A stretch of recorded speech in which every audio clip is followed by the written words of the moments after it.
మెదక్ జిల్లా చిలప్చెడ్ మండలం చెట్కులు గ్రామంలో హనుమాన్ జయంతి ఘనంగా నిర్వహించారు। ఈ కార్యక్రమానికి తిరుమల తిరుపతి దేవస్థానం వారి కమిటీ సభ్యులు రామరెడ్డి, ఆలయ పూజారి మరియు గ్రామ పెద్దలు, మహిళలు, యువకులు మరియు భక్త బృందం పాల్గొని హనుమాన్ జయంతి వేడుకలు ఘనంగా నిర్వహించుకోవడం జరిగింది।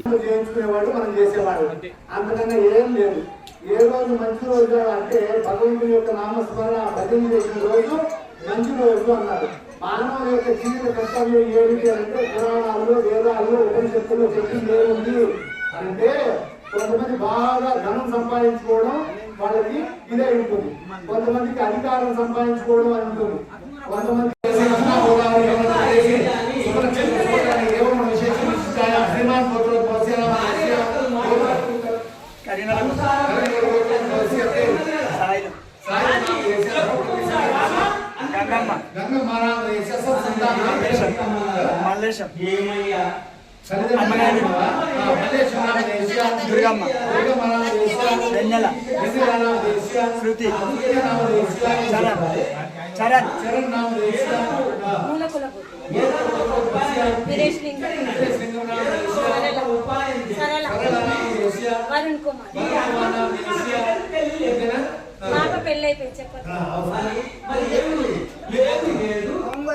మరిన్ని అప్డేట్స్ కోసం మా ఛానల్ని సబ్స్క్రైబ్ చేయండి।